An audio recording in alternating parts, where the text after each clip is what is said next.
دوسرے دن سلطان صلاح الدین ایوبی نے ناجی کو بتایا کہ وہ کسی بھی رات دعوت پر آ سکتا ہے۔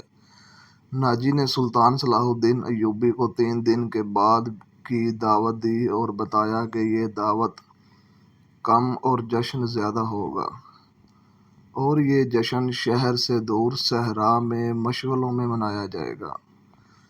ناچ گانے کا انتظام ہوگا، باڈی گارڈز کے گھوڑے اپنا کرتب دکھائیں گے، شمشیر زنی اور بغیر تلوار کے لڑائیوں کے مقابلے ہوں گے، اور سلطان صلاح الدین ایوبی کو رات وہیں قیام کرنا پڑے گا۔ رہائش کے لیے خیمے نصب ہوں گے۔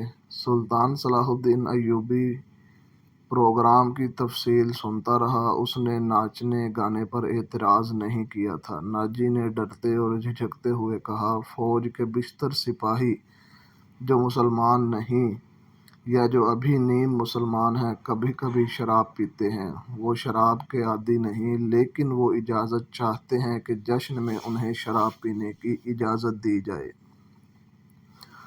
آپ ان کے کمانڈر ہو، صلاح الدین ایوبی نے کہا۔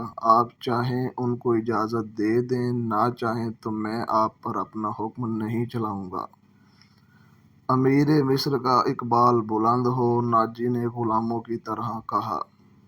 میں کون ہوتا ہوں اس کام کی اجازت دینے والا؟ جس کو آپ سخت ناپسند کریں، انہیں اجازت دے دیں کہ جشن کی رات ہنگامہ آرائی اور بدکاری کے سوا سب کچھ کر سکتے ہیں۔ اگر شراب پی کر کسی نے ہلا گلا کیا تو اس کو سخت سزا دی جائے گی۔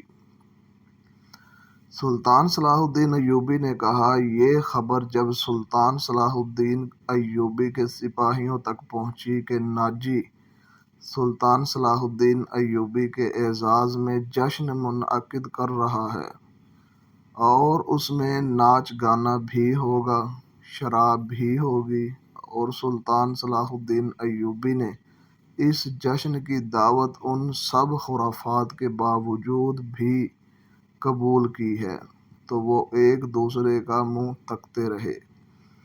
کسی نے کہا کہ ناجی جھوٹ بولتا ہے اور دوسروں پر اپنا رعب ڈالنا چاہتا ہے، اور کسی نے کہا ناجی کا جادو سلطان صلاح الدین ایوبی پر بھی چل گیا۔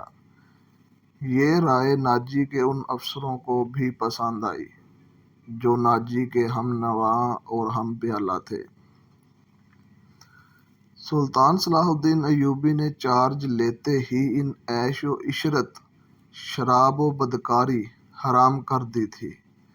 سلطان صلاح الدین ایوبی نے ایسا سخت ڈسپلن رائج کیا کہ کسی کو بھی پہلے کی طرح اپنے فرائض سے کوتاہی کی جرأت نہیں ہوتی تھی۔ وہ اس پر خوش تھے کہ نئے امیر مصر نے ان کو رات کی شراب کی اجازت دی تھی، تو کل وہ بھی خود ان سب چیزوں کا رسیا ہو جائے گا۔ صرف علی بن سفیان تھا جسے معلوم تھا کہ سلطان نے ان سب خرافات کی اجازت کیوں دی تھی۔ جشن کی شام آ گئی۔ ایک تو چاندنی رات تھی۔ صحرا کی چاندنی اتنی شفاف ہوتی ہے کہ ریت کے ذرے بھی نظر آ جاتے ہیں۔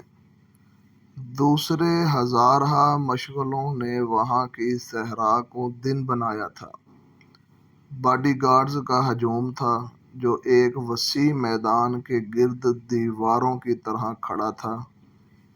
ایک طرف جو مسند سلطان صلاح الدین ایوبی رحمۃ اللہ علیہ کے لیے رکھی گئی تھی، وہ کسی بہت بڑے بادشاہ کا معلوم ہوتا تھا۔ اس کے دائیں بائیں بڑے مہمانوں کے لیے نشستیں رکھی گئی تھیں۔ اس وسیع و عریض تماشا گاہ سے تھوڑی دور مہمانوں کے لیے نہایت خوبصورت خیمے نصب تھے۔ ان سے ہٹ کر ایک بڑا خیمہ سلطان صلاح الدین ایوبی کے لیے نصب کیا گیا تھا، جہاں اسے رات بسر کرنی تھی۔